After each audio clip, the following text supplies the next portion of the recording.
আসসালামু আলাইকুম রহমতুল্লাহ। জাতিসংঘ মানবাধিকার সংস্থাকে তদন্তে সহায়তার অনিয়া উপদেষ্টা সরকারের।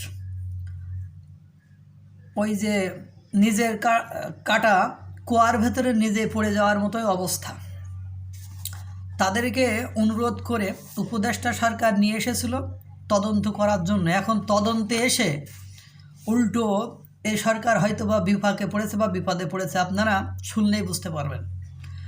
জাতিসংঘ মানবাধিকার কমিশনের ভলকার তুর্ক বলেছিলেন ডিসেম্বরের শুরুতে প্রতিবেদন দেবে ফ্যাক্ট ফাইন্ডিং মিশন, কিন্তু জাতিসংঘ তদন্ত দলটি সরকারের নিকট 2 দফা তথ্য চেয়েও ঠিকমতো তথ্য পায়নি তদন্ত দলটি। ফলে ডিসেম্বর তো দূরের কথা, জানুয়ারিতেও রিপোর্ট জমা দিতে পারবে না বলে মনে হচ্ছে। তদন্ত দলের সদস্য বলছে পূর্ণাঙ্গ তথ্য না পাওয়াতে রিপোর্টটিও হয়তোবা অসম্পূর্ণ জমা দিতে হবে। সরকার জুলাই আগস্টে সংগঠিত তদন্তের সুষ্ঠু তদন্ত চাইলে সরকারের অনুরোধে তদন্ত করতে আসা জাতিসংঘের মানবাধিকার সংস্থাকে সহায়তা করত, কিন্তু সেই ক্ষেত্রে তাদের অনীহা কেন তা এখন অনেকের মনে প্রশ্নের জন্ম দিয়েছে। এখানে বেশ কিছু কারণ আছে যেগুলো শুনলে আপনারা হতভম্ব হয়ে যাবেন। হতাহতের সংখ্যা নির্ণয় করতে ব্যর্থ সরকার, উপদেষ্টা সরকার ব্যর্থ। 4.5 মাস পার হলেও নিহত আহতের সংখ্যা নির্ণয়ে সরকারের আগ্রহে যথেষ্ট অনীহা লক্ষ্য করা গিয়েছে। জাতিসংঘের মানবাধিকার সংস্থা 2 বার আহত নিহতের তালিকা চাইলে সরকারের পক্ষ থেকে বিভিন্ন সময় বিভিন্ন তথ্য দিয়েছে। নিহত আহতের সংখ্যা নির্ণয়ের জন্য সরকারের স্বাস্থ্য মন্ত্রণালয়ে একটা কমিটি করেছিল। সেই কমিটি খসড়া প্রতিবেদন জমা দেয়। সেখানে নিহতের সংখ্যা 622 এবং আহতের সংখ্যা 18,247 জন দেখানো হয়। 24শে সেপ্টেম্বর স্বাস্থ্য মন্ত্রণালয় জানায় আন্দোলনে নিহতের সংখ্যা 708 জন।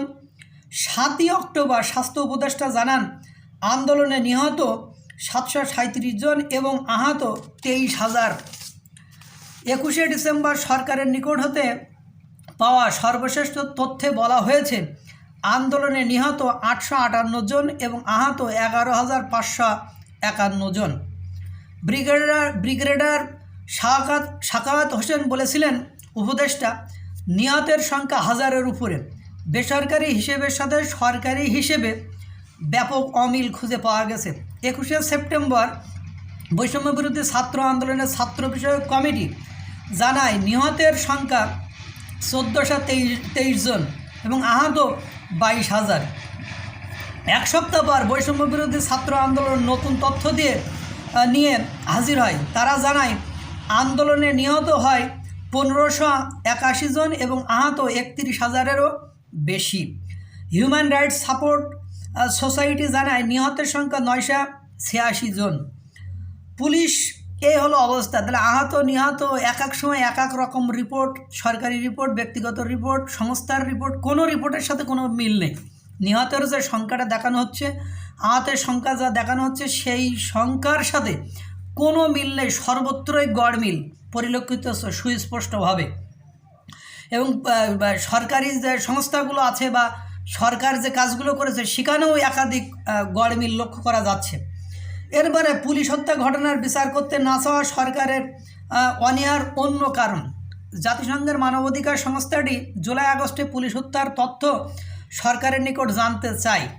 তদন্ত দলটি 30শে সেপ্টেম্বর পর্যন্ত বেসরকারি পর্যায় থেকে যেসব তথ্য পেয়েছিল সেগুলো সম্পর্কে সরকারের নিকট জানতে চায়, কিন্তু পুলিশ ও আইন শৃঙ্খলা সংক্রান্ত তথ্য সরকার দেয়নি।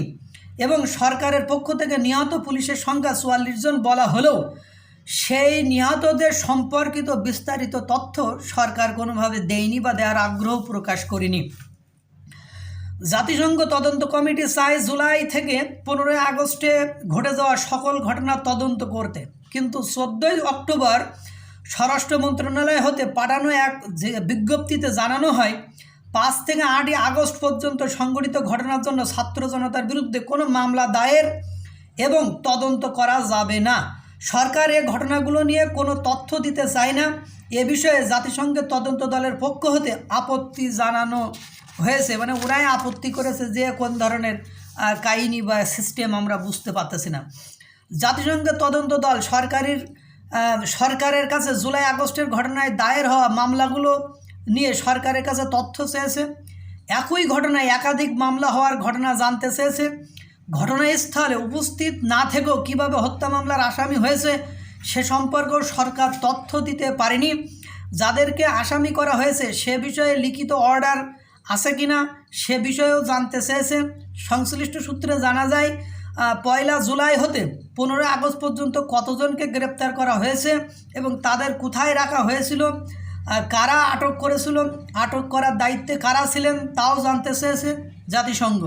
গ্রেপ্তারকারীদের বিরুদ্ধে কোন ধরনের অভিযোগ গঠন করা হয়েছিল এবং এগুলোর সত্যতা ও আইনি ভিত্তি জানতে চেয়েছে তথ্য অনুসন্ধান দল জাতিসংঘের। গ্রেপ্তারের ক্ষেত্রে এবং গ্রেপ্তারের পরে কী ধরনের নির্দেশনা ছিল এবং আহতদের চিকিৎসা সেবা দেওয়ার ক্ষেত্রে চিকিৎসকদের কোন ধরনের নির্দেশনা ছিল, চিকিৎসকদের মৃত্যু সনদ দেওয়া সহ ময়নাতদন্তের সময় সরকার ও রাজনৈতিক নেতৃত্ব হতে কী নির্দেশনা ছিল জানতে চাই জাতিসংঘ মানবাধিকার সংস্থাটি। তথ্য অনুসন্ধান দলটি জাতিসংঘের স্বীকৃত নিয়ম অনুসারে অনুসন্ধান চালায়। আন্তর্জাতিক মানবাধিকার ও অন্যান্য আইনি প্রক্রিয়াও তারা সম্পূর্ণরূপে অনুসরণ করে। আরও জানতে চাই কারফিউ সংক্রান্ত প্রতিবেদন, সংখ্যালঘুদের উপর আক্রমণ, নারী শিশু সহ যৌন নিপীড়ন, আন্দোলনকারী রাজনৈতিক কর্মী, মানবাধিকার কর্মী, সাংবাদিকদের উপর নজরদারি, হুমকি ও ভয়ভীতি দেখানোর তথ্যও বিস্তারিত চেয়েছে জাতিসংঘ। কিন্তু সরকারের অধিকাংশই তথ্য জাতিসংঘকে দিতে ব্যর্থ হয়। অন্যদিকে আন্তর্জাতিক কিছু সংস্থা তদন্ত যথার্থভাবে করার জন্য জাতিসংঘের মানবাধিকার প্রধানকে চিঠি দিয়েছে। সে কারণে সংস্থাটিও চাপে পড়েছে। বিশেষ করে হাসিনার পতনের পর মানবাধিকার লঙ্ঘনে জাতিসংঘের তদন্ত চায় যুক্তরাজ্য।